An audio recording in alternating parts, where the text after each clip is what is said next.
Welcome back to another episode of Please Call Me Crazy, brought to you by Free People Radio, and now powered by our first sponsor, TireGet.com. That's TireGet.com. You have to buy your tires from somebody. You might as well buy them from us. Help support the movement, help support the patriot economy, also known as the alternative economy, also known as the parallel economy. But our good friend John Fredericks from over at Real America's Voice has now identified it as the patriot economy, and I like that. So we're going to run with the patriot economy. But buy your tires from TireGet.com. You can go there today. Use promo code FPR2023. That's FPR2023 and get 5% off your purchase. You got to buy tires from somebody, so you might as well buy them from us. TireGet.com. I am your host, Royce White, and I am here at Free People Radio in the belly of the beast, Minneapolis, Minnesota. The day is March 20th, Monday, March 20th, the year of our Lord 2023. A little bit of housekeeping. We've had an incredible couple of episodes here. First, kicking off with the great Steve Bannon. And then we had the great Christina Caramo. And then we had a special treat last Friday. And I told you all that we had a surprise and that Wednesday's episode was going to be a surprise guest. And I wouldn't be able to tell you who it was. And I think everybody was very happy with the Christina Caramo episode. She's a bright star in our country, in politics. If you didn't get the chance, go back and watch the Christina Caramo interview. And then we had the OG Godfather himself, Alex Jones, the great Alex Jones. And we had a few technical difficulties with that interview. We're still working out all of the tech side of Skype interviews. It's not as easy as it would seem, and we're getting better with it. But I thought what needed to come through with the Alex Jones episode came through, and we're going to definitely have Alex Jones back on. And we were proud to be able to host him on YouTube, where he was originally banned few years back, several years back now. and we thought that Alex had a great interview, but a few special Alex Jones moments in terms of genuine insight to the way that he thinks. And he gave us some insight into the way that he dreams. And I thought those were really epic moments for Alex Jones, even by my standard and being a longtime fan and viewer of InfoWars and a contributor. So I encourage everybody to go back to last Friday's episode and watch the interview with the great Alex Jones. This week, we have a special week lined up. We have a lot of intense news, a lot of dark news as well, but pertinent news. So we're going to go off script a little bit this week, and we're going to bring in the great Steve Bannon for tomorrow night's episode. And we're going to go to Tuesday, because when the great Steve Bannon has something to say, we accommodate. And the great Steve Bannon is one of those figures that has always been the signal in the noise, the signal from within the noise about things that we should be paying attention to. And I think he has a lot of great insight into what's going on with our financial collapse right now, the banking crisis, and how this whole liquidity swap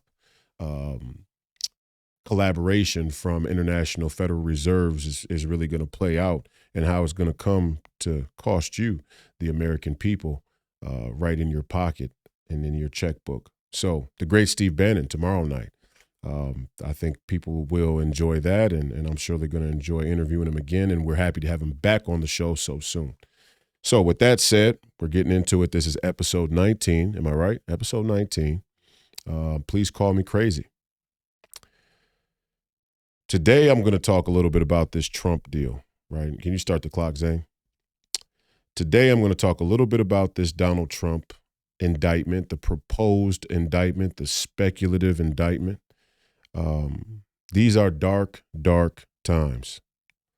Now, whether you like Donald Trump, whether you agree with Donald Trump, whether you see Donald Trump as a fit president, or whatever the case may be, we're losing our sense of sacred honor. Our politics are becoming so. Our politics are becoming so irrational, so corrupt, that we're losing all sense of sacred honor. And when I say sacred honor, I mean, what is sacred honor? Sacred honor are the values and the morals and the ethics that you're willing to live by, fight for, and die for. And it seems that any means justifies the end goal. That's the new way of the West. That's the new way of our society. That's the new way of our politics. That's the new way of our corporations. And you could argue that capitalism sort of ushered that mentality in, right? That capitalism says, hey, this is a Darwinian society. This is a Darwinian game. Survival of the fittest. Whatever you can do to win and survive is acceptable in the end. And that's where capitalism and Christianity had problems with compatibility, especially around moral hazard, cultural moral hazard, social moral hazard. And there is a rightful claim or a rightful criticism to be made of capitalism in regards to it being immoral in many instances. Now, also at the same time, like I've said in previous episodes, or I think I've said in previous episodes, capitalism, when done well, when done without crony capitalism, when done with genuine and fair competition, is the best system you could hope for, because man needs competition. The whole organization of society in a post hunter-gatherer, in a post primal society, needs to supplant that nature of man, that fundamental nature of man, that primal nature of man. And I think genuine constructed competition does that, whether it be in the corporate world and even some in sports. I think that's why sports has become such a prominent focal point of modern society, is it's trying to supplant the necessity for war, conflict, danger, war, conflict, danger, but also that unpredictability, that sort of that next moment, that not knowing what's going to happen next, right? And that's why a lot of people right now, we're in March Madness, they gravitate towards March Madness. They want to see a stage set where men or people and athletes are going to come together and compete, and nobody knows what the outcome is going to be. It's going to be a result determined by will and skills and determination and intelligence and so on. It's strategy, so on and so forth. And that's a lot of why March Madness is so big, and March Madness is not disappointed. We had the Princeton, was the Cinderella story. They beat number 2 Arizona, I think it was, and then they went on to beat the next round as well, and then they were defeated. But that's kind of the gravity towards sports in a post-primal and a post-hunter-gatherer society. In a modern society, people want unpredictable games that are constructed, that they can release all of that primal desire, that primal energy, that more primal human instinct and nature. So in there, capitalism has a very important fundamental role, I think. And there's a reason why America was able to become the nation that it was able to become. Some of it was from a globalist business model that was a remnant from the crown and the European monarchies, and us having a lot of strategic national advantages, both in the land itself, the land here in America and its fruitfulness, but also strategic military advantages in having the Atlantic and Pacific Ocean on both sides, and not having our enemies in a place where they could really walk to us. So America has strategic advantages on many fronts from the word go, and that allowed us to engage in a previous globalist business model, slavery, drugs, piracy, with a unique spin. And the inception of this country and the founding documents and the founding fathers were a unique moment in time. They were actually a rebellion against what would now be called crony capitalism, but they were a rebellion against an even bigger form of crony capitalism, which was economic imperialism. And they fought against economic imperialism. And you can read that right in the documents. It's a We the People document. It's based on Judeo-Christian ideas. And even more important, it says that your rights are granted to you, that you have inalienable rights that are granted to you by the one true living God, not by another man, and certainly not by your government. Most importantly, because your government always has the potential and usually tilts towards tyranny. And that's where we are today. We've had a great run in this country, ups and downs. A lot of people's history in this country has been tragic, has been traumatic, has been painful. But what this country has been able to accomplish can't be denied. And we're going to talk about that in a little bit. I don't want to deviate from the tyranny that's afoot, because I think that's the most important. But I want to talk about what this country has accomplished. And we have a saying, one of the common sayings is the grass is not always greener on the other side. And a lot of people have a lot of complaints about America in this sort of hyperbolic, existential, philosophical vacuum where you can pinpoint all of the things that went wrong and say, this here wasn't okay. And much of that is true. And I don't think anybody sane or reasonable would really argue with a lot of those points. But the overall question of what America represents and what America has accomplished is a different consideration entirely. And now we're going to be faced with a moment in time where we have to really wrestle with what America has represented, what America has acted as, and what America will be in the future, and what a world would look like without America as the hegemony. The economic hegemony for sure, but the military hegemony as well. And we're going to get into that in a little bit. But first, let's discuss the tyranny, because the tyranny is afoot. There's no doubt about it. I mean, we have historic tyranny afoot. And I go back to Donald Trump. And why do I go back to Donald Trump? Because, I don't agree with everything Donald Trump says. I'm not a fanboy of any of these people. Let's just be clear. And as a young up and coming voice in this movement, this nationalist populist movement, I would encourage that we have dissent within the movement, that people challenge each other genuinely and don't echo. We don't want an echo chamber on the right. We don't want an echo. Well, and I love what Alex Jones said on Friday. The populist movement isn't right or left wing. It's about the people, and it's about bringing power back to the people from a corrupt status quo and establishment. And I think he's 100% right.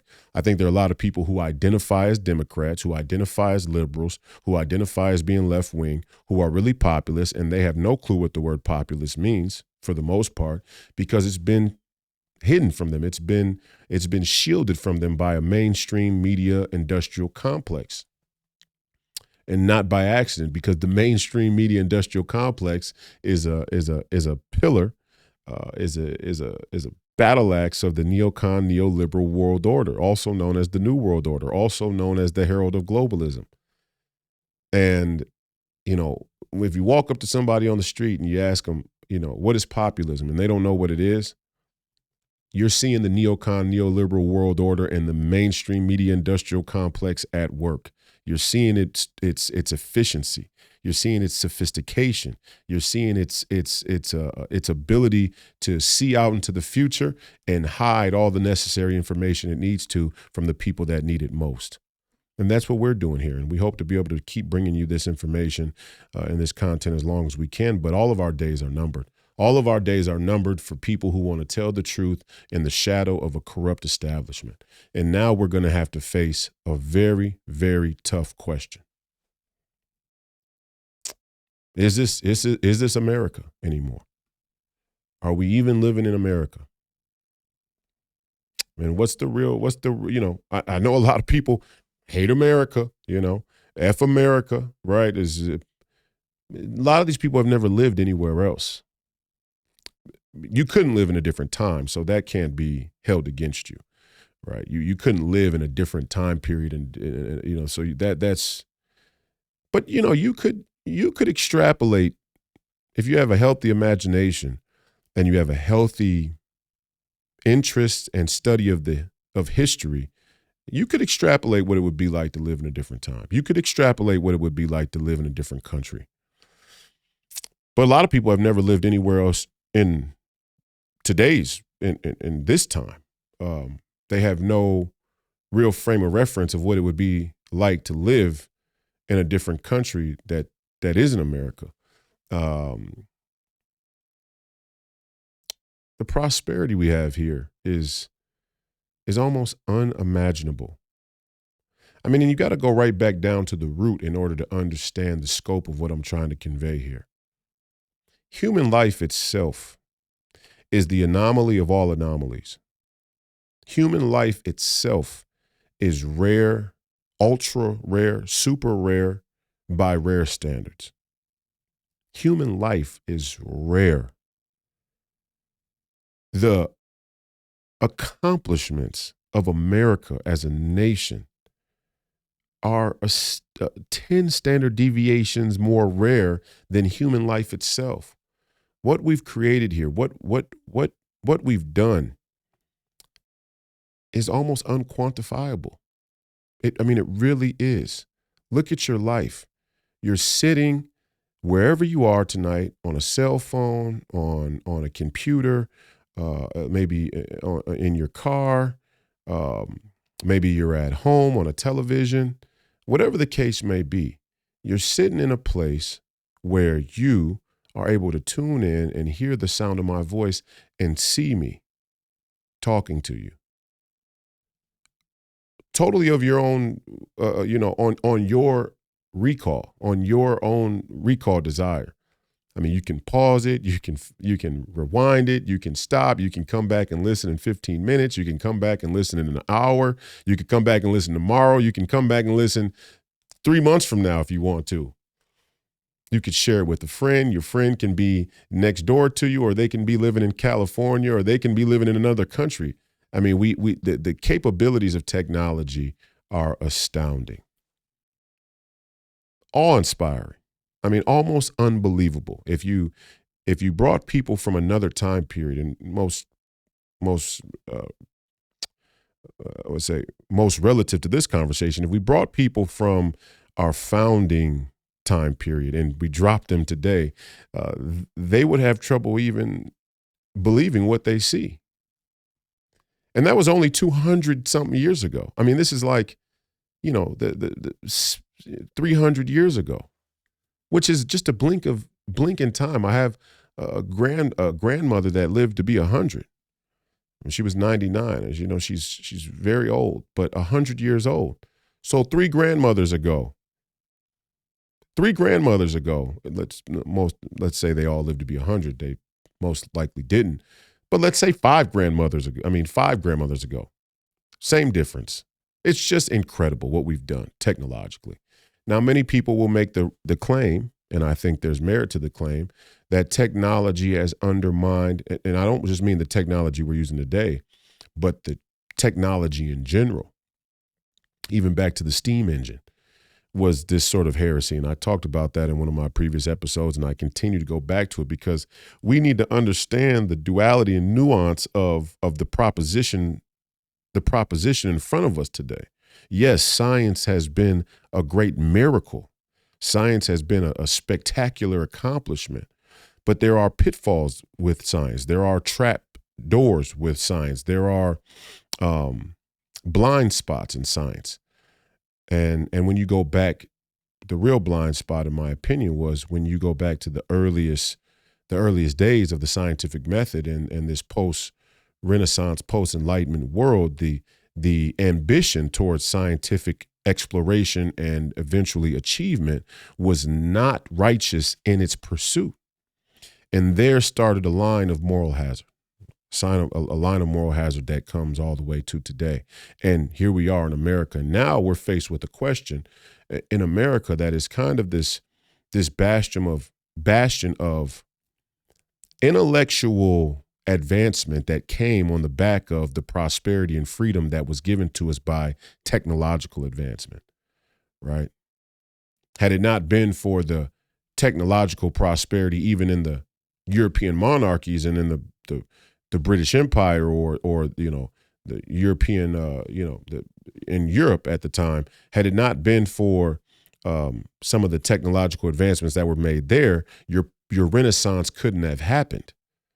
Some people will say the chicken before the egg or the cart before the horse, that the Renaissance and that intellectual development actually led to the prosperity that would then lead to further advancements intellectually. Either way you look at it, the two are entangled. The two are they're codependent in history. Now we're faced with the answer. Now the chickens are coming home to roost. Now we're going to have to ask very, very serious questions about where we go next, about where we came from and where we go next. And it's going to take the most genuine and righteous people amongst us to answer that question. But before we can even explore an answer, it's going to take the most genuine and righteous people amongst us to frame the question. And I'm going to do my part today, and with this podcast and going into the future as a 31-year-old man, as long as God gives me the time to do so, to help frame that question. And before we get to the bigger question of America, let's start with what's right in front of our eyes. This is a country based on rights. This is a country based on citizenship, and your citizenship gives you rights, inalienable rights, rights that aren't granted to you by your government. They're granted to you by God. Now, some people will say that was an info war from the start. Some people will say that was just a hope and a dream from the beginning. And there's a lot of truth to that, because as I've said on the show before, you can't have the rule of law. Your rule of law is undermined when your lawmakers aren't righteous. And you can look back throughout history, right to the inception of this country, and say there was a lack of righteousness and moral clarity in many of our lawmakers, and that moral hazard has followed us. But now the chickens are really coming home to roost. And I love, I grew up in a black community, and black people talk about being in chains and enslaved, and there is merit to having your mind chained.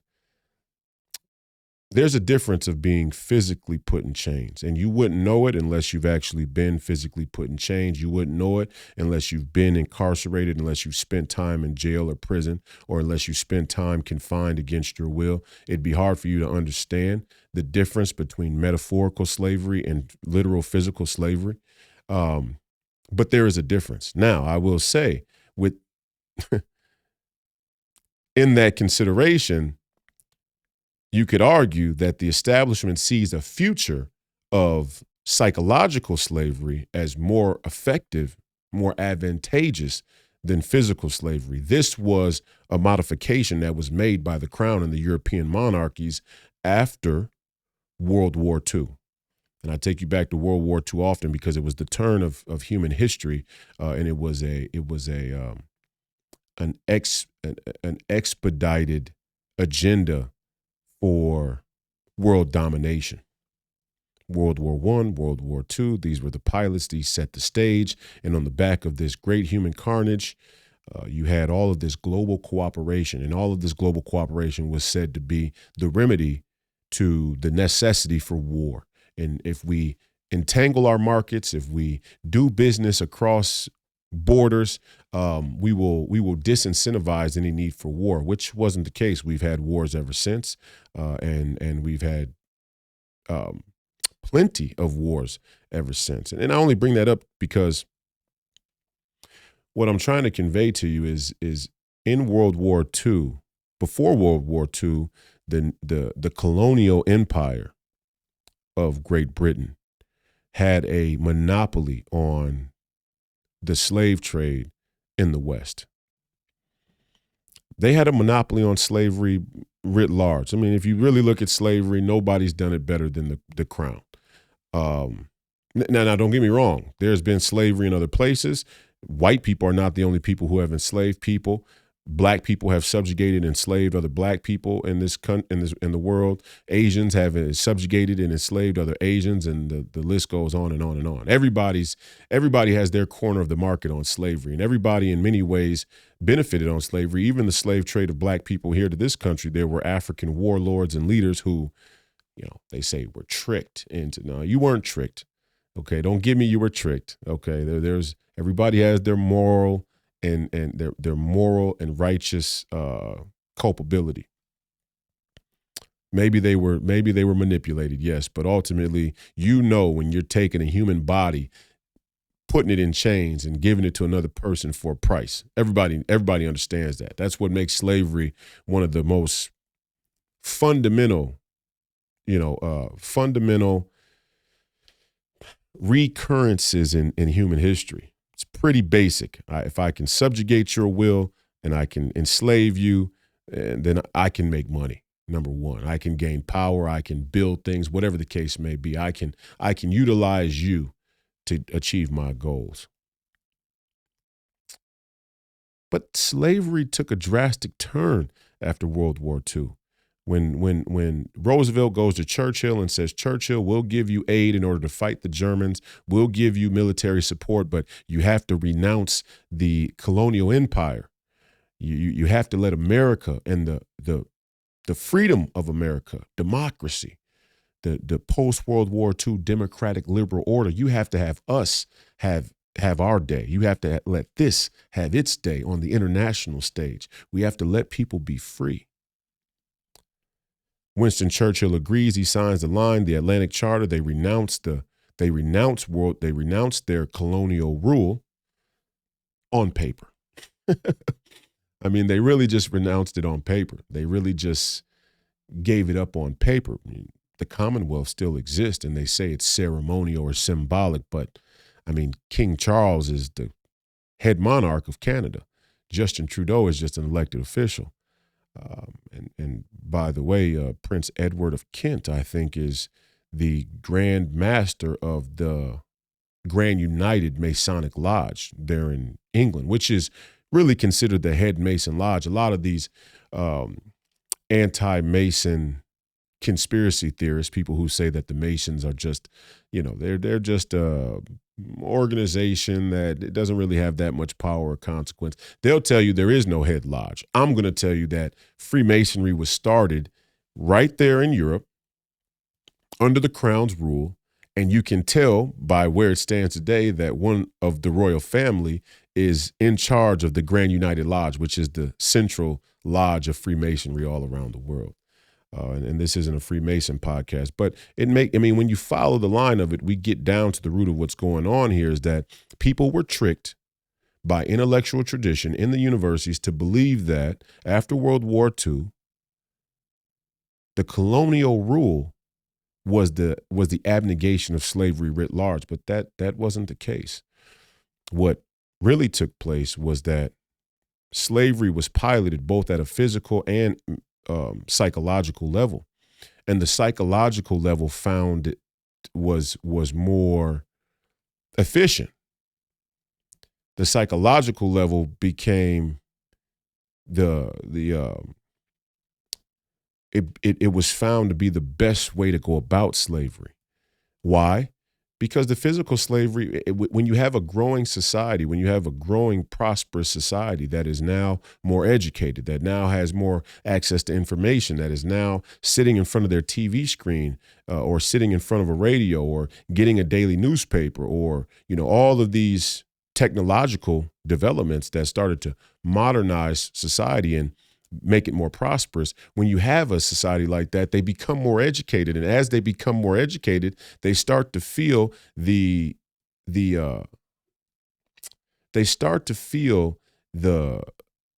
encroachment on what they consider to be their human rights. As education levels rise, as the overall intelligence of people on average rises, people start to be concerned about their rights and what we call freedom. Right? I mean, and that's what happened. And so you get to a point where in World War II or after World War II, after take a human genocide to just, tie the knot and put the icing on the cake in that intellectual trajectory, right? You got a rise in society. Everybody's getting smarter. Everybody's more prosperous. Everybody has an idea of what human rights is supposed to look like. And then you have a genocide. And you have one of the most brutal and calculated genocides in human history in a short period of time. And now everybody says, oh, human rights are the way of the world. Human rights have to lead. And in that, in order to achieve human rights and in order to achieve freedom, we must ensure that slavery, whether it be individual slave owner and slaves or a nation and their colonial tributary states, slavery is out. They modified the slavery. The slavery became psychological. The slavery became, we don't need to subjugate you anymore. We don't need to put you in chains. What we can do is we can make you voluntarily opt into a fiat currency system, a system of central banks and currency that will ultimately make you a serf. And that's good enough for us. Because as long as we maintain the power and disparity of wealth and distance from the peasants by giving them bread and circuses that they pay for with fiat currency, we're okay with taking the chains off you. I mean, the chains were sort of a brutal, barbarian, unsophisticated. In their view, the chains of slavery was an early iteration of a system that they have now perfected, is what I'm trying to say. When the time came, when the choice had to be made of whether or not subjugation was going to continue or cease completely, it was easy to do the workaround or to agree to a workaround where, yeah, we're going to renounce our colonial rule. Slavery is not going to be accepted. Civil rights and segregation isn't going to be accepted. But what we are going to do is start to focus on taking people's minds. And then you see an acceleration of technology provide the runway for psychological subjugation take over. And some people will listen to this and go, I just can't follow that. I mean, that's over my head. Well, just go back and look at the history. The uptick in technology came after World War II. In fact, it was agencies from World War II, such as DARPA. DARPA was, I think, 1950s area, but you know, the seeds were sown in Operation Paperclip. It was World War II that was used as the justification and that was the advent and justification for an uptick in technological advancement. And not only technological advancement, but technological advancement that was explicitly tied to military need, military capacity, military need. This is a fact. And now you can't overlook the two. And then you can't overlook the two that military itself has a sort of psychological indoctrination to it, right? Military itself is a sort of psychological warfare. First on your own soldiers and getting them to believe that there's something that they must fight and die for. And whoever tells the best story in that situation usually has better morale with their soldiers. Doesn't mean they always win the war, but it certainly it impacts the way a soldier is willing to carry himself on the field of combat and behind enemy lines and so on and so forth. But technology takes a different turn after World War II. And the Crown gets to rebrand its business model. And slavery goes from chain slavery, from labor slavery to wage slavery, to central bank fiat currency slavery. And maybe we'll touch on that today because we have a banking crisis afoot right now, and it's connected. It's connected to the war going on in between Russia and Ukraine. It's connected to the tyranny that's afoot. Donald Trump, former President Donald Trump, will be indicted for what? Because he's a political opponent? Do you have to agree with him? Do you have to like him? Do you have to support his way in order to understand when a government weaponizes district attorneys, judiciaries, the law towards its political opponents, or really dissidents, that we have a huge problem that will end up at your doorstep?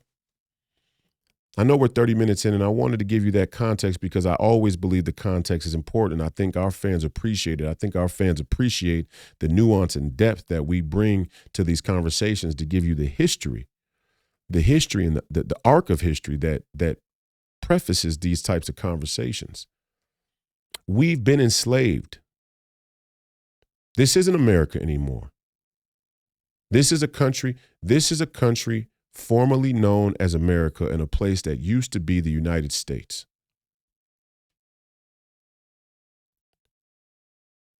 We are living in occupied territory.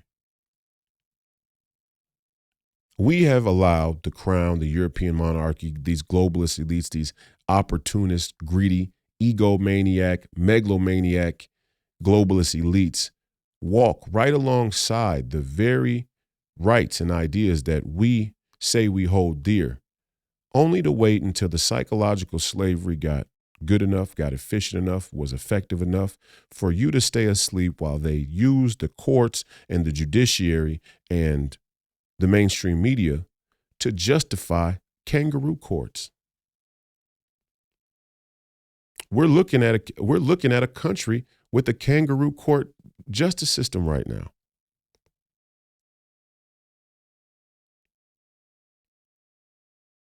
Donald Trump is going to be arrested for paying Michael Cohen back $100,000 when he paid off Stormy Daniels? Why are we still talking about this whore?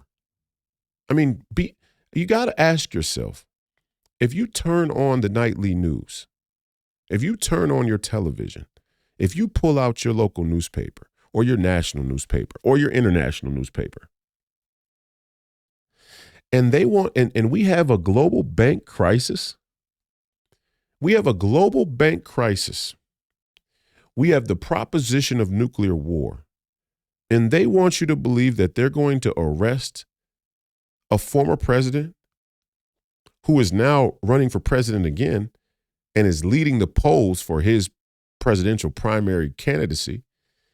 They want you to believe that they're arresting this man because he paid a porn star hush money? You've got to be fucking kidding me. Who in their right mind would believe it? And you know what's even worse? It's not that I actually think many of you out there believe it or any of these people out there believe it. What I believe to be true is that many of us have ceded the value of our citizenship. We've conceded our sovereignty. We don't care about these issues. If you're big enough to get caught in the crosshairs of a kangaroo court and the system and establishment wants you, they can have you. As long as we can continue to be the radical materialist that the scientific method and technology have allowed us to become. As long as we can continue to be the self-absorbed, self-centered, self-ambitious, self-serving people that technology provides such a great tool to be, the hell with it. The hell with the kangaroo court. We don't care if it's Alex Jones, if it's Steve Bannon, if it's now Donald Trump, a former president. What does him being the president mean? He's not above the law. You people don't, come on, stop. Look, the people who are supporting this blatant tyranny, they're not doing it because they have questions about the president of the United States being above or below the law or equal to the law. That's not why. I mean, we have to be honest about what this really says. And let me make another point while we're here. See, because I know, again, and then people go, well, why do you keep talking about black people? It's because I come from the black community. I know the history of black people in this country probably better than any other history. And I know history well on a wide basis, but I know the history of black people and really the short history of black people in the 21st century probably better than any other area. And I could tell you how the RICO law has been used to unconstitutionally incarcerate people who were probably actually breaking the law, or let's just say they actually were breaking the law. Now, I can also tell you stories about how the RICO law, the running a continual criminal empire law, has been used by the federal government to prosecute and incarcerate people who weren't breaking the law, at least not to the extent that the prosecution would reflect on the record. But I understand how this law was used. And you know what's so funny is everybody was okay with this extension, this overreach of the federal government when you believed that it was taking care of black thugs, when you believed it was getting gangs off the street or drugs off the street or whatever the case may be. But nobody stopped to consider the moral hazard. Nobody stopped to consider. And, you know, this is my problem with Republicans. Republicans want to talk about budget and safety, low regulation, taxes, and safety. If you hear a Republican come before you and they want to talk, and they have this overemphasis of security, of safety, of talks about crime, be skeptical. Question them. Question what they mean by safety. Question what they mean in their idea of the scope of governance. I mean, this is how we got here. We had a neoliberal world order that comes together behind the scenes in a centrist ethos to provide you the corrupt status quo as well as the controlled opposition and run the gamut back and forth. And anybody who steps out of line will get clipped. Anybody who steps out of line can be targeted. If it was JFK, we'll blow his head off. If it's Donald Trump, you know, you people are so, you know, when I wish I could articulate this for you with videos and images and help you understand the trajectory of sentiment of the American people and the American identity and citizenship. But I don't have the time. All I can tell you is the American public just a generation ago would have never stood for the federal government going after John F. Kennedy and potentially arresting him and incarcerating him based on his sexual exploits with a Marilyn Monroe or whoever else. They would have never allowed the federal government and all the corrupt agencies and establishments behind the scenes, all the corrupt institutions that we mostly all agree on today across this, they would have never allowed the establishment to use Marilyn Monroe or any other sexual exploit of John F. Kennedy to cart him off and silence him from the greater truth that he was speaking about the condition of this nation and the value of our citizenship. Wouldn't have happened. If they thought they could have done it then, they would have done it. Because as the record reflects, John F. Kennedy had just as many extracurricular exploits as Donald Trump, if not even more. I mean, he was younger, he's better looking. He was, John F. Kennedy, like Steve Bannon said, was a godlike figure. He was like a godhead in politics at his time. And Donald Trump did some great things, and Donald Trump, I support running for president in 2024. Barring some new information that I don't yet know, but I support because I understand what he represents to the establishment. But let's not make any qualms about it. He's not even in John Kennedy's league. I mean, from an intellectual standpoint, in terms of being polished, in terms of being a politician, in terms of being a star, Donald Trump's stardom is a reflection of the corruption in this country. The advent of Donald Trump as a political star is on the backs of the establishment that's now going after him, but the people that have become watered down and accepted the crisis of leadership. And that's not a knock on Donald Trump. It's a knock on all of us. It's a knock on the establishment. But John F. Kennedy was a star. I mean, he was a political celebrity. And they didn't feel that they could blackmail him. They didn't feel that they could, prosecute him and get him out of the way through some kangaroo court. They didn't feel they could do that to him. That's why they blew his head off. The reason they didn't feel they could do it to him because the participation, the seriousness with which the American people looked at their citizenship and their politics was way different then than it is today. And it's not by accident that the technology of today is leaps and bounds of where it was when John Kennedy had his head blown off. And so it's the case that they don't feel the need to blow Donald Trump's head off. They're just going to tell you that he paid $100,000 to a porn star. Hush money. And that's illegal. I mean, what they're saying is that he used campaign finance. And first of all, they're not even saying that he paid her the money. Michael Cohen paid her the money. He admitted to paying her the money. He pleaded guilty to paying her the money. He was sentenced to time. He was sentenced to jail time. And all the while, everybody knew that behind closed doors, they would get Michael Cohen in a room to give up Donald Trump and say that Donald Trump made me do it, that I did it on his orders, or that I did it in his interest. This is a fundamental issue with our justice system, first and foremost. Let's not even talk about the politics of it. Let's talk about taking the testimony from somebody who was caught red-handed or admitted to the crime that they committed, and then using that testimony to go after somebody else. Is that testimony not tainted? Do I not have every incentive to lie? If I get caught with 100 kilos of cocaine in my trunk, and you bring me in, you arrest me and say, hey, we just pulled you over, you got 100 kilos of cocaine in your trunk, you're going down. And I say, this isn't mine. This is such and such's. They told me to drive it. They're running to operate. Us allowing our federal government, the FBI,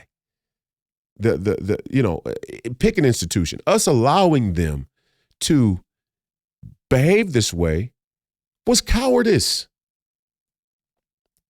We traded our freedom for security. And you hear me go back to trading our freedom for security and materialism.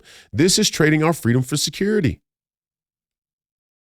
This was the American mafia or organized crime or the Russians or the Albanians or black gangs or the Mexicans or the cartels or Pablo Escobar or whoever it is. These people are so powerful, so sophisticated, so sneaky. They're so good at smuggling drugs or intimidating people or, taking racketeering. They're so good at racketeering that we have to now bend the law in order to provide safety to our citizens from these evil people.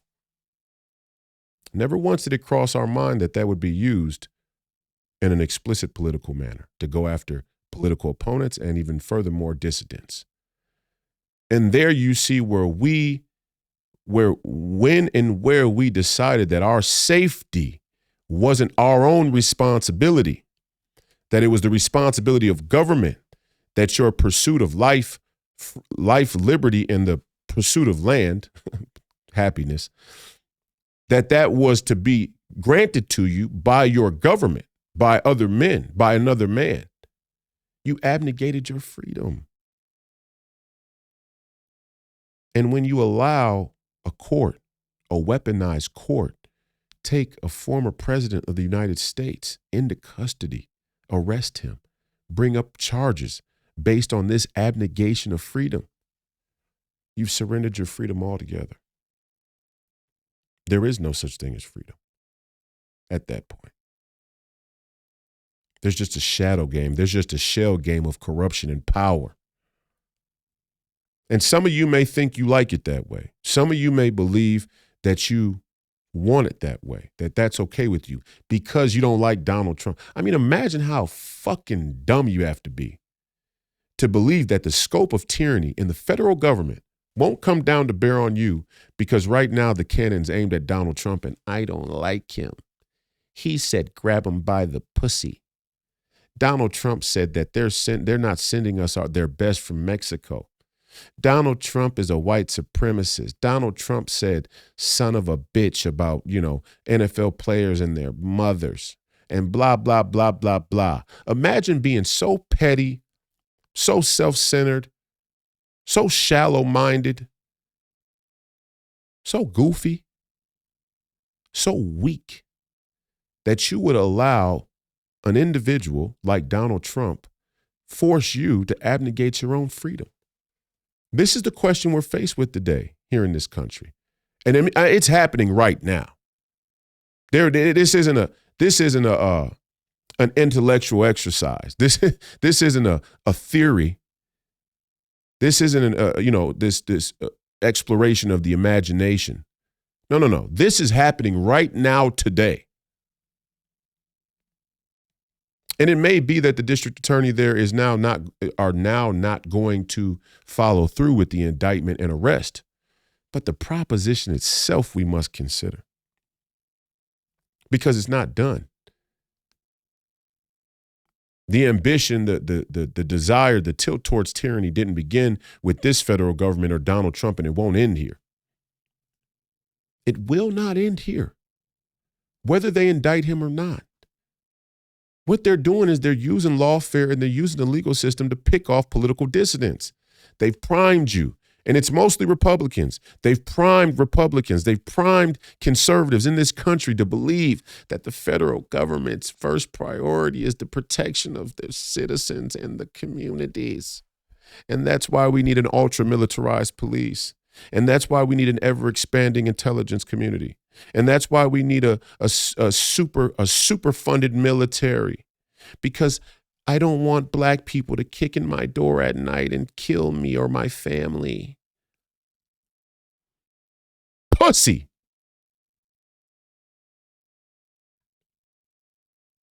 Donald Trump said, grab him by the pussy. I'm calling y'all pussies.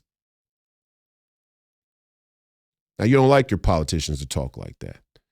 You don't like your intellectuals to talk like that. You like your intellectuals and your politicians to comfort you, to be a representation and symbol of the freedom you so willingly abnegate to be a radical materialist. So anybody who says something that shakes you, that brings you back into the room and wake up, you can't stand it. It's like nails on a chalkboard. That's why you don't like the crude language. It's not that you have some high moral clarity or standard about language itself. No, you don't. And I saw, Zane, it's funny.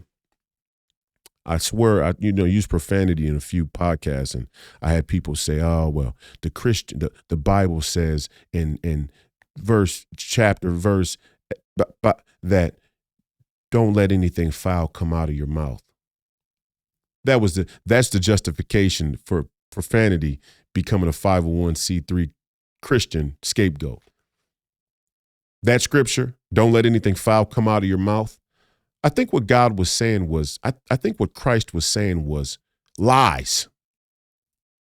Don't let lies come out of your mouth. The most foul thing you could do is lie. Thou shalt not steal. Thou shalt not kill. Thou shalt not take the Lord's name in vain. The vain isn't using profanity. The vain is taking the sacrifice of Christ, the only begotten Son, and using his name to participate in corruption or accept corruption.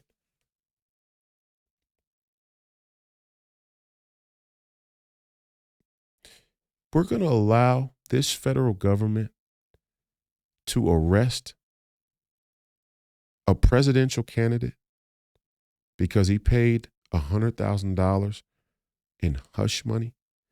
I don't even know if he actually did it. I mean, I just don't know if he had, whether he did it or not. I mean, let's talk about it at that level. Whether he did it or not, do we really believe that they're carrying out this indictment or prosecution because they have such a profound sense of law and order? No. But they've got you in another shooting gallery. They've got you over the target. X marks the spot. You've argued and argued and argued for rule of law. So now we're just going to go to what's on paper. Is this the law? Half of you don't even know the fucking laws. You didn't even have time to read them. Your representatives didn't even have time to read the goddamn instantiation of the laws. How can you have a genuine rule of law when most of the people don't know the laws and most of the people who write the laws don't even have time to read the laws before they're put into legislation or before they're signed into legislation? How? How do we lie to ourselves that we have a rule of law? No, we have a lawfare, legal, over-litigious justice system in this country that is intended to do exactly what technology is intended to do, to keep you distracted, to bend the laws, to bend the rules, to bend the society around the will of a corrupt status quo. And if we have to use it at a point in time to take out Donald Trump, we'll do that. If we have to do it to take out a Steve Bannon, we'll do that. If we have to use it to take out an Alex Jones, we'll do that. If Royce, we'll do it. But it was Malcolm X. It was Martin Luther King. It was the Black Panthers. It's been a lot of people throughout history. We're so weak.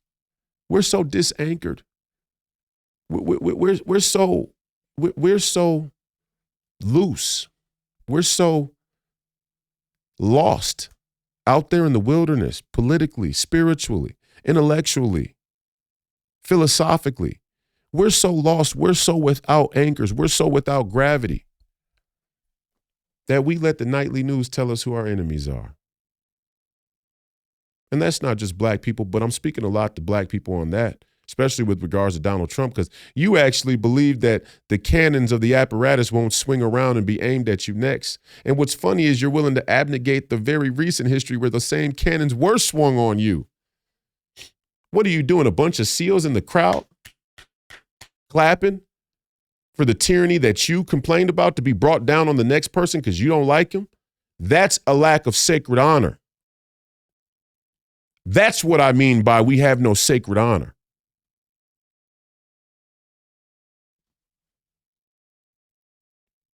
I don't care if a person's my enemy. I understand and respect the idea of having a nation and having citizenship and having inalienable rights from the one true living God. I understand that enough to know that even when my worst enemy is in the crosshairs of tyranny, it's an unacceptable proposition. It's unacceptable it's unacceptable to allow it to be carried out, let alone to stand in the peanut gallery and cheer. What the fuck is wrong with you people? What is wrong with where are we going with this?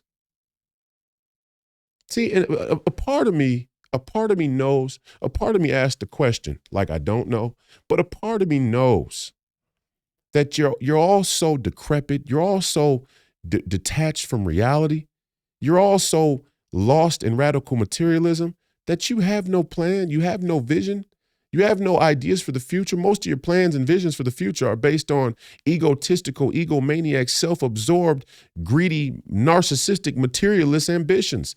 So it's nothing for you to see tyranny befall the next person and be carried out. The only time you care about it is when you can release some of your existential angst, some of your existential despair, some of your unresolved resent and regret onto a narrative where you can socialize this sort of spiritual dump with the next person on Facebook when a black man gets killed.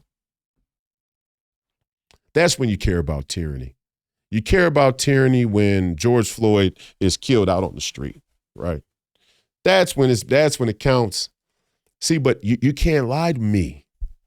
You can't lie to me. I was out there.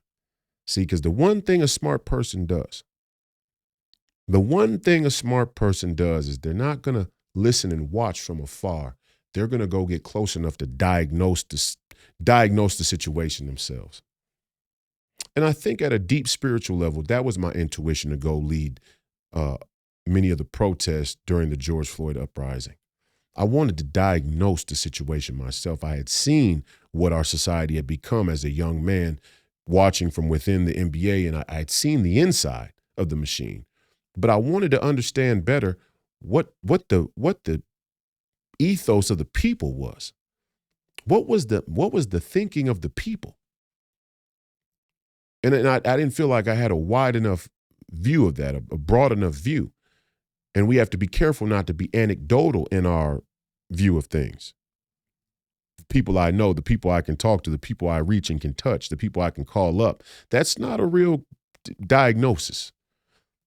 People sort of group themselves into certain proclivities and character types and cultural backgrounds and things like that. We are a grouping species. If you go into a kindergarten, you'll see people group themselves not by race, and a lot of times it's by gender. That's one of the biological, staples, but it'll also be by personality type and all these other things. We're a grouping species. So, the people you talk to on a daily basis is probably an obscured view of people writ large. So I needed to get close to a mass amount of people to hear what the thought process was. So I was out there with you. You can't lie to me. You can lie to your Judeo-Buddhist, vegan, cokehead friends on Facebook who are all in a group to get the same false catharsis, spiritual dump, socialization of sin and spiritual dump that you are. You can lie to them, but you can't lie to me. I was out there. I was the one who said 30 days, 60 days. It's the middle of the summer. George Floyd died in May of 2020. George Floyd died in May of 2020. And everybody had, why am I bringing this up? I could tell that the effort wasn't genuine because it wasn't sustained. In a time where people are more prosperous than ever, in a time where people didn't have to pay rent because the federal government backstopped the entire American economy and the working class through infusion of capital, trillions and trillions of dollars through COVID programs. There's people not being evicted, businesses, all money was just flowing through the system. They paid to get us to the other side of the pandemic, and that says something as well.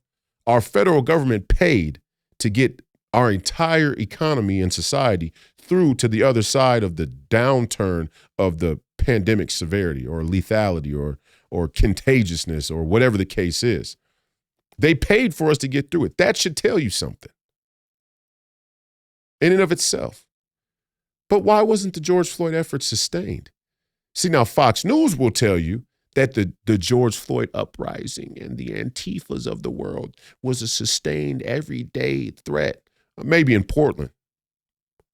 But across the country, people came out to be seen out, to get that false catharsis, to get that existential spiritual dump, to reconcile the fact that they've conceded their freedom for security and materialism. They came out to get those rocks off, and then they went back to the same old thing. This is black people. This was your white liberals with the pink hair. The list goes on. Hell, at the George Floyd Memorial here in Minneapolis, they shot the George Floyd Memorial up 3 times in 5 days. Gunfire, automatic gunfire at the George Floyd Memorial. I watched you. I saw it. I saw it. I was there. You can't lie to me.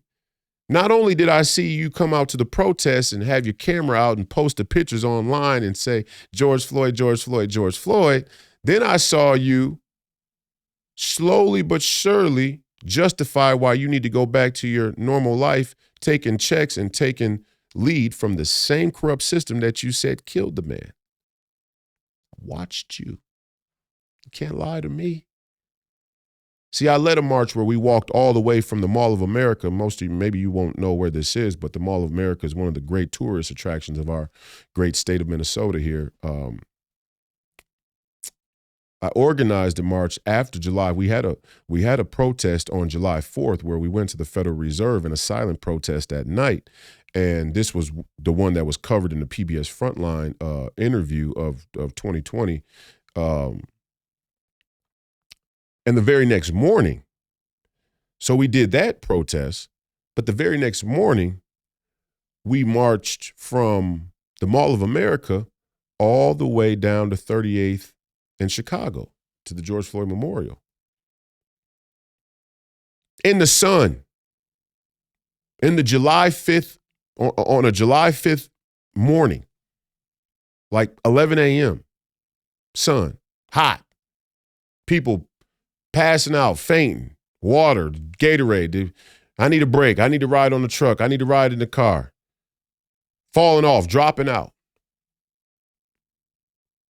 The amount of people that had showed up to the July 4th nighttime protest, at least 10,000 that night. The amount of people who showed up to the Mall of America to make that miles walk, a couple hundred, maybe. I was there. I watched you. I saw it with my own eyes. Me, I took every step. Every step from the front door of the Mall of America, not only that, but organizing it and walking around and make sure everything was in order. I took every step from the front door of the Mall of America all the way down to 38th in Chicago. And I just watched. I just turned from side to side and looked, observed, listened. And the daunting thing is that you got to respect the people. See, at least the 200 people who showed up that day, at least they were willing to go the extra mile. And I mean literally.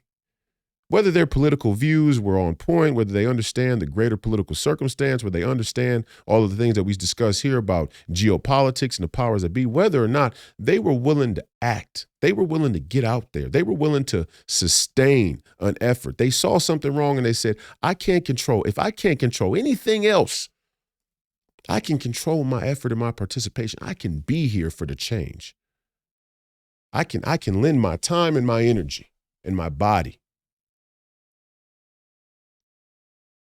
But the majority of you all across the country, you use George Floyd the same way you use the death of any other black man. And that's why you see very quickly black men are walking out on this whole narrative. I'm seeing it all across the country from different angles, different vantage points. Some of it's pro-Second Amendment, some of it's anti-feminism, some of it's, whatever the case may be. There's all kinds of different factions. Black men are walking out on the whole deal. Black men are starting to walk out on the entire deal because we can tell that the death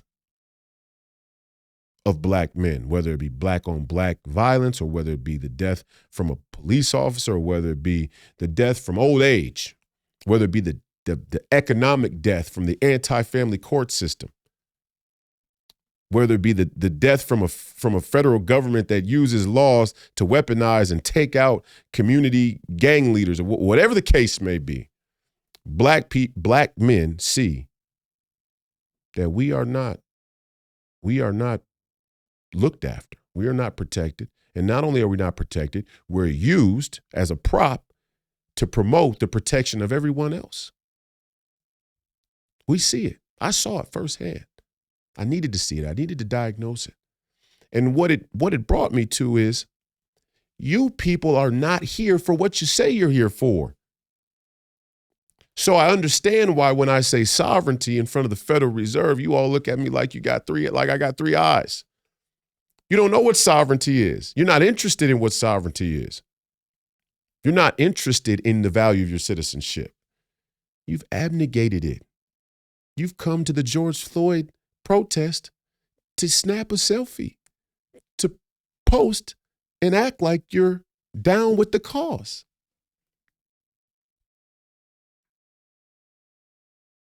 That's fine. I mean, it's really not okay. It's really tragic and quite embarrassing, if you ask me.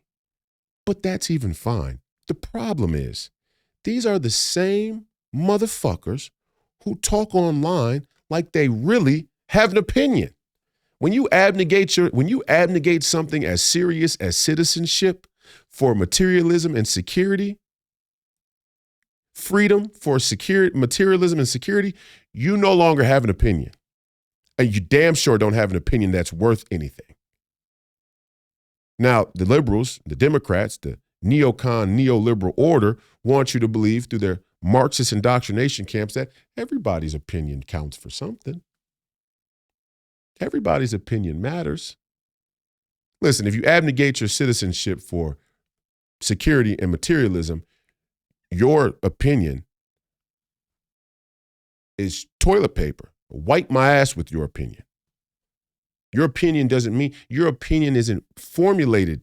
You don't even have the parameters. You don't even have the foundations, the parameters, the building blocks, the formulation of bearings on where we've come to in society today, not some far off place in the future, just today. The intellectual advancement of today, the organization of human society today. You don't even have the fundamentals down there to have an opinion that counts. And this is where they fooled you into thinking that your vote counts, because your vote works in the same way. We are not living in a republic. The republic is dead. Let's just come out and say it. The republic is lost. When George Soros,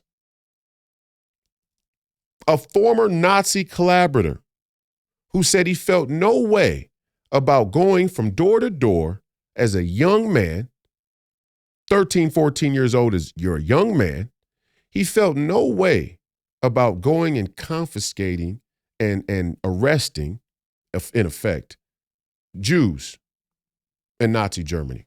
Felt no way about it. A Jew himself really is an anti-Jew. And I bring it up because this narrative, I mean, when we bring these things up here at Please Call Me Crazy or Free People Radio or on Jason Whitlock, we're not bringing them up for no reason. George Soros is a man who claims a Jewish identity, doesn't believe in God, which makes him an anti-Jew, but is funding in the millions, hundreds of millions of dollars, political campaigns, one of which is the district attorney there in New York, who is now targeting Donald Trump and is going to bring him up on charges and arrest him for Stormy Daniels. I mean, could they come up with a better excuse? They insult you when they openly say they're going to arrest a man because of Stormy Daniels. They're going to arrest a man for a bitch who had an entire career of sucking cock. They're going to arrest a presidential candidate, a dissident. He's a dissident. I don't care if you like him or not. You may not like me or not. It doesn't matter. The question is, who is the establishment? Who are the purveyors of a corrupt status quo? Who speaks out against it? Those are your dissidents. Those are your Alex Joneses, Steve Bannon, Julian Assange, Edward Snowden, Minister Louis Farrakhan. The list goes on. I could go on and on and on. Who are your dissidents? Donald Trump makes that list whether you like him or not. And in many ways, you could say, well, Donald Trump's a part of the establishment too. Oh, okay.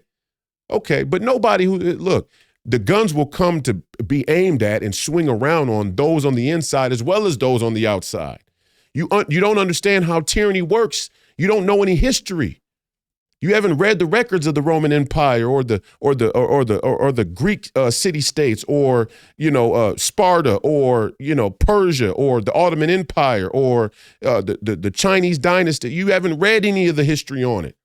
Because if you did, you would understand that the impulse and the ambition and the tilt towards tyranny comes down to bear on people outside the wall as well as inside the wall.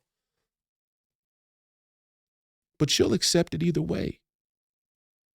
You'll accept it either way. And that's the psychological slavery that's come to bear on you. That's the psychological slavery that undermines this nation and now undermines the very idea of citizenship, the very idea of freedom, the very idea of justice. In the same week that they're going to arrest a former president on charges of sexual hush money, we are now having China set up a peace talk with Russia, a banking crisis. And 400,000 gallons of radioactive material leaked in Minnesota from a nuclear power plant that we're just now telling you about in the water. But focus on Donald Trump. Remember him? Remember him? He's the excess of evil. He is the root of all your problems. It's an insult. It's actually an insult.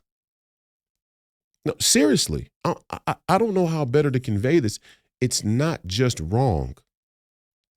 It's not just dishonest. It's an insult to your intelligence to try and pass on you such a low-level scapegoat, to try and pass such a petty scapegoat like this.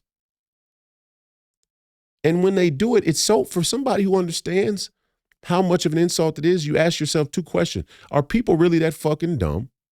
Number one. And are they actually doing it just to test how dumb people are?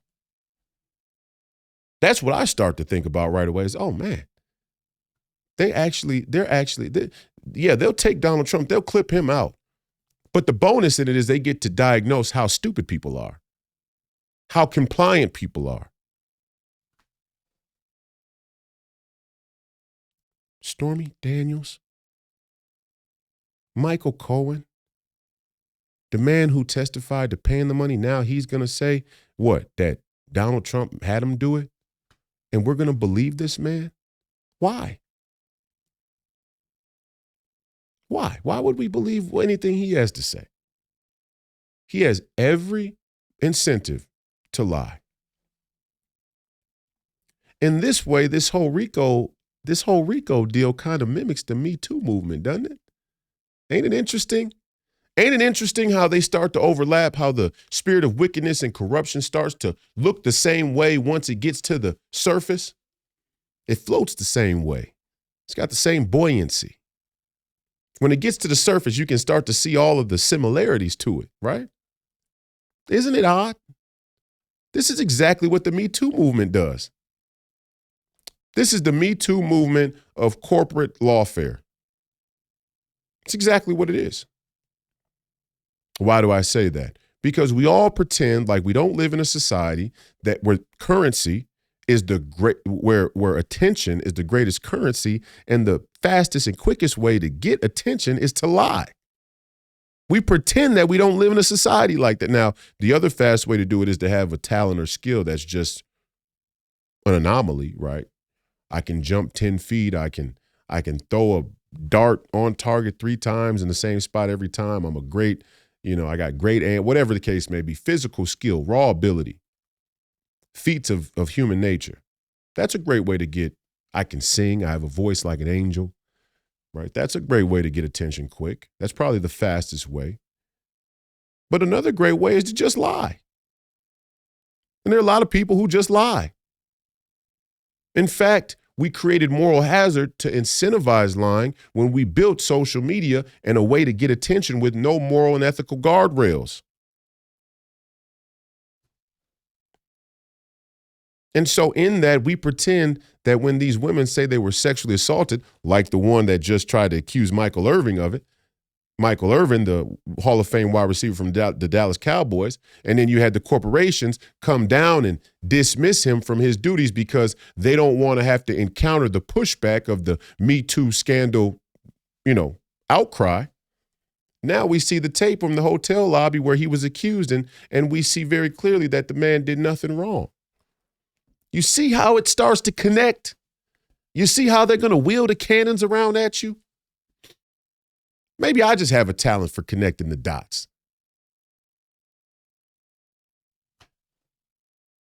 It's the Me Too movement of corporate lawfare.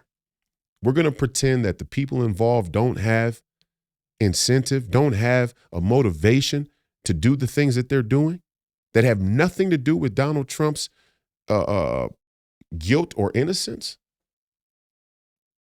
There's a reasonable doubt in the very prosecution of this case. It's not a case yet, but in the event of, there is a reasonable doubt in the very prosecution of this whole deal.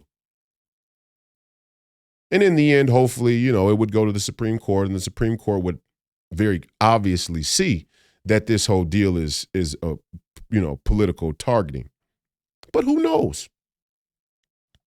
We don't know where the Supreme Court stands. There is a constant fight in this country to maintain and steal the integrity of people in high positions of power. We don't know if the Supreme Court is compromised.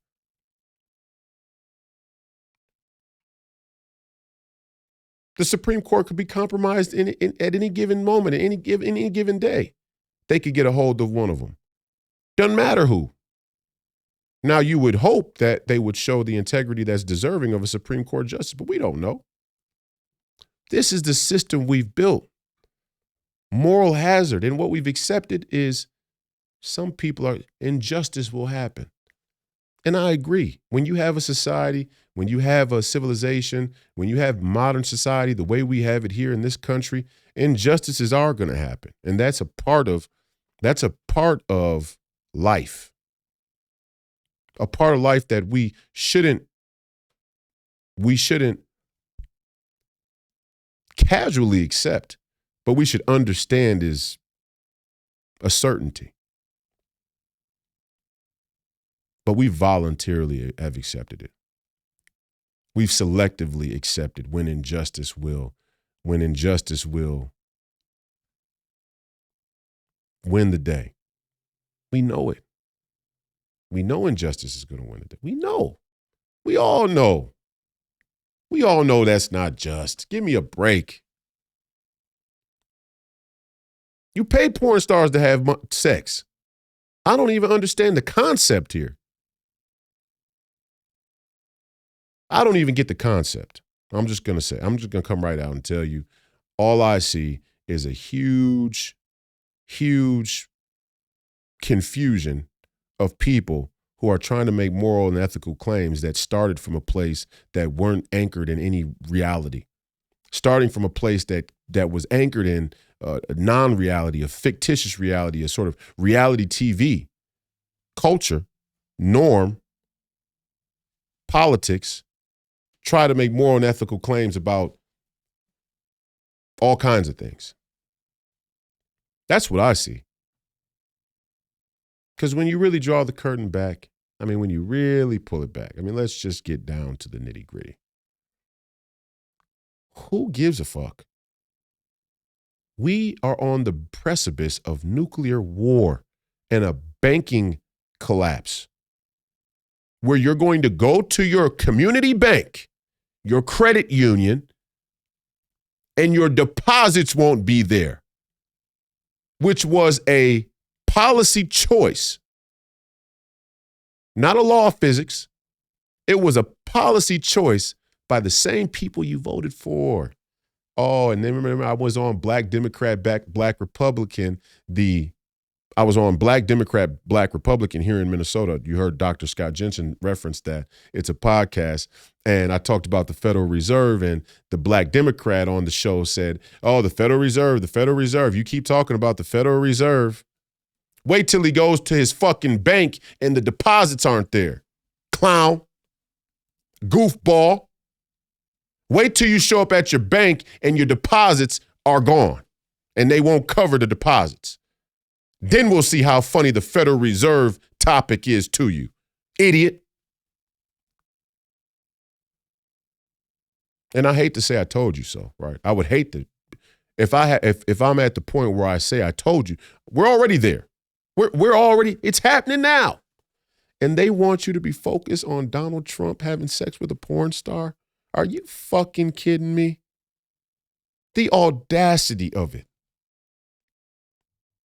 And even more important than the details and the particulars, because I wasn't there and I don't really give a fuck.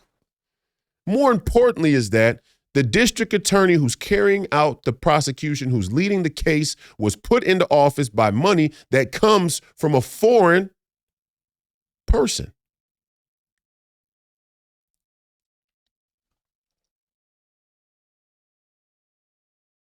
George Soros is a citizen. George Soros is a citizen.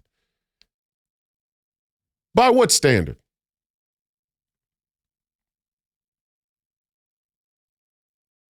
Oh, wait.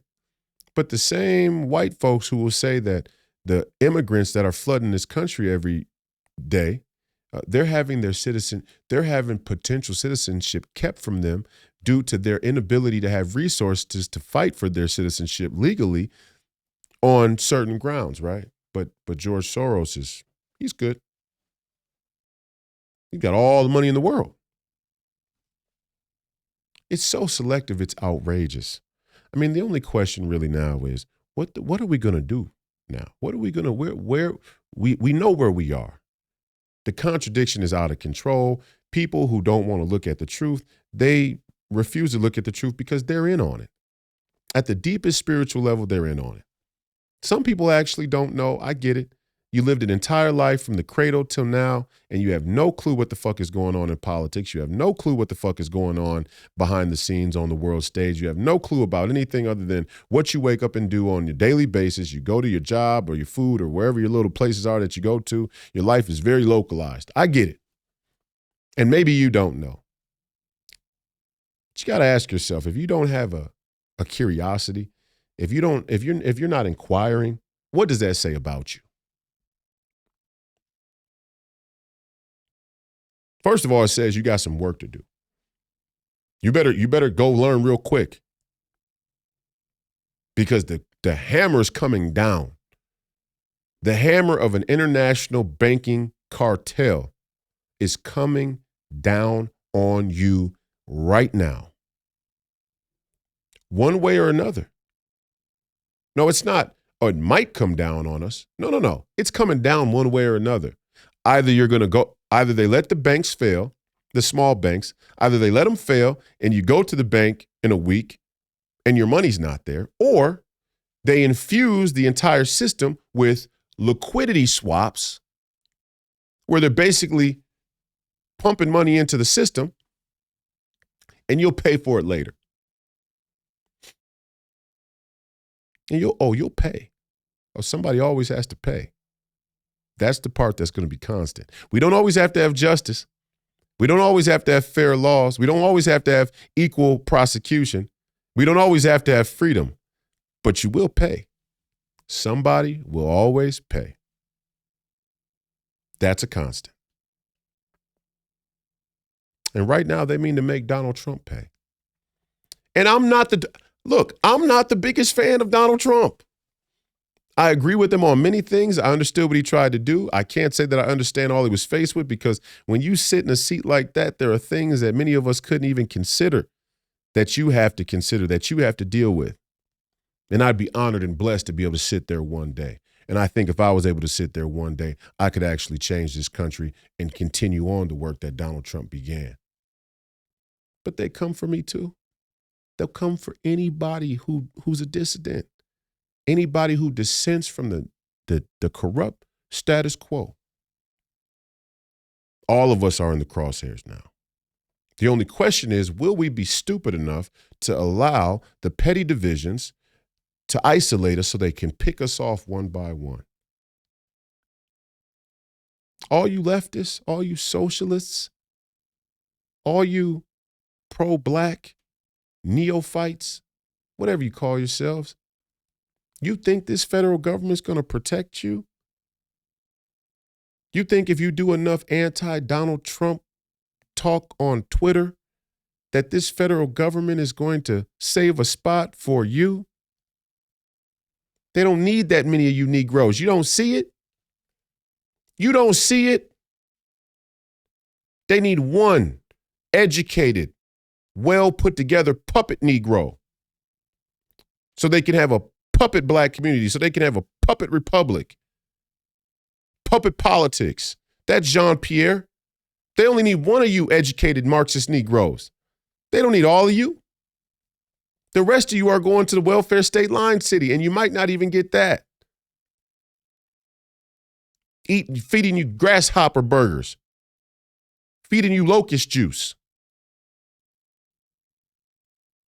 You think they're going to have Grand Marnier and Ace of Spades and Champagne and Hennessy in the Line City? You think you're going to be eating meat in the Line City? You don't know what the fuck you're going to be eating. You don't know what you're eating now. That's the truth of it.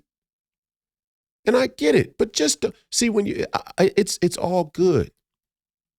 But just understand why when I catch you on the internet, whether it be social media, in the comments, wherever it is, when I catch you on the internet talking, acting like you know what you're talking about, I just laugh at you. Bong, off, right? Idiot. I laugh at you. That shit don't bother me, don't faze me one bit. What you say, what you can get with your other group of friends and say, you got a group chat. If I could, I'd pull my pants down and take a shit in your group chat. If I had the chance, I'd pull my pants down, squat down, and take a shit in your group chat and wait for you to do something about it. That's how much y'all disgust me. I said it before. I spit on the floor if I run into you. Now, there's another group of people out there who I genuinely think don't really understand what's going on, and this is why we're doing the podcast. Fuck you to all the people who know exactly what's going on, and they participate anyway, and I think there's an increasing amount of those people who have signed a dotted line, who have sold out. Great example, Gabriel Union, Dwayne Wade, NAACP, BET, Humanitarian Award, or whatever the fuck they gave him, for LGBTQIA. And the IA is intersex and asexual or aromantic, agender, or allies. Fuck off. Fuck off. You people are, give me a fucking break. This is what they want to give you. In the middle of a banking crisis, Malcolm X said it. These people aren't really black leaders. These are puppets that have been put in front of you by white liberals. These are parrots that have been put in front of you by white liberals. You can't name me a black leader who has betrayed black people, who hasn't been sanctioned, subsidized, supported by the white liberals. 60 years ago, he said it, and guess what? The same intelligence community, the same judiciary, the same legal corporate apparatus that's swinging around right now on Donald Trump was used to take out Malcolm X. And y'all refuse to see the connection. You conservatives refuse to see the connection. You liberals refuse to see the connection. Some of you libertarians refuse to see the connection. You 501c3 Christians refuse to see the connection. You Muslims and black Hebrew Israelites refuse to see the connection. They are coming for you. Right now. It's going down right now, and they're going to use your willingness to see Donald Trump get hung up on a cross because of all of his personality flaws as the prerequisite to come get you next. And as the famous saying goes, when they come and get everybody else on the block and then they finally get to you and you look up and you look down and you say, why did nobody come to help me? There was nobody left.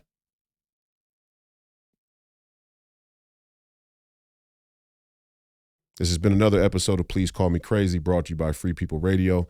I'm your host, Royce White. The fight continues. Godspeed.